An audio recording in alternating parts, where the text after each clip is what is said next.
जातो माघारी पंढरीनाथा, तुझे दर्शन झाले आता।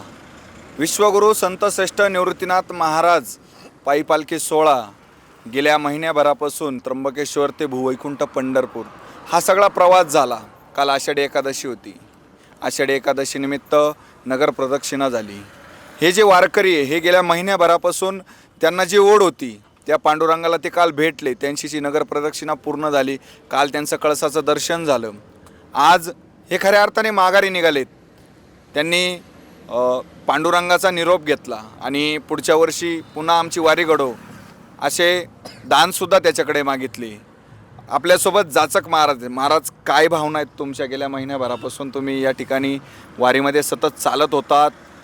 तुम्हाला ज्याची ओढ होती ती काल तुमची ओढही संपली आणि आज तुम्ही नवीन शिदोरी घेऊन परत घरी परतताय। संपदा सोहळा नावडे मनाला लागला टकाळा पंढरीचा, या न्यायाप्रमाणे आम्ही 1.5 महिन्यापूर्वी वारीला सुरुवात केली। अनेक वारकऱ्यांसोबत संपर्क केला। माऊली वारकरी वारीला चला असं म्हटल्याबरोबर साधारणतः आमच्या दिंडीत 150-200 लोक जमा झाले। दरगाव दरगोस मुक्काम करत सातपूर असेल, पळसा असेल, नाशिक जिल्हा नगर जिल्हा, सोलापूर जिल्हा असं दरगाव दरकोस मुक्काम करत पंढरपुरात दाखल झालो आणि दशमीच्या दिवशी खऱ्या अर्थाने निवृत्तीनाथ महाराजांचा पायदिंडी सोहळा पंढरपुरात विसावला। आता तुकाराम महाराजांच्या भाषेत सांगायचं जर झालं तर तुकाराम महाराज म्हणतात, कन्या सासुर्यासी जाये मागे परतोनी पाहे, तैसे झाले माझ्या जीवा किंवा भेटसी केशवा। ज्यावेळेस लग्न झालेली कन्या सासरकडे जाते त्यावेळेस ती मागं वळून बघते, तसंच आमच्या वारकऱ्यांची हाल झालेली आहे।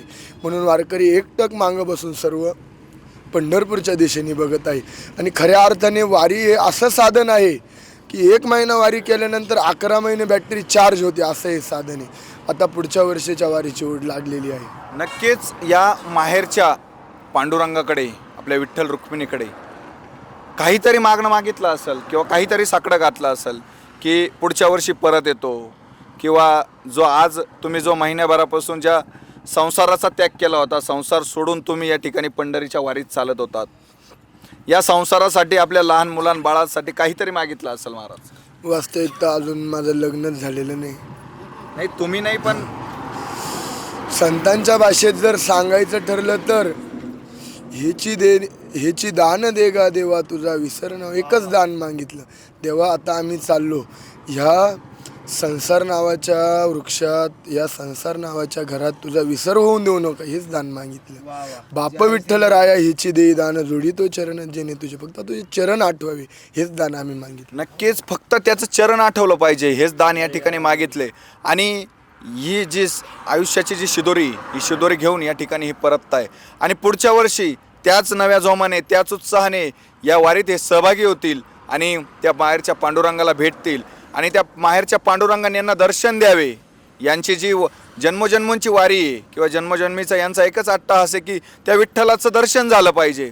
त्या विठ्ठलाचं दर्शन यांना संपूर्ण आयुष्य असंच घडत राहो, यांच्या हातून ती वारी या पुढे देखील अशीच सुखरूप पार पडत राहो अशी या ठिकाणी पांडुरंगाचरणी प्रार्थना करतो। कॅमेरा पर्सन अभिषेक बोळेसह मी सचिन आव्हाड।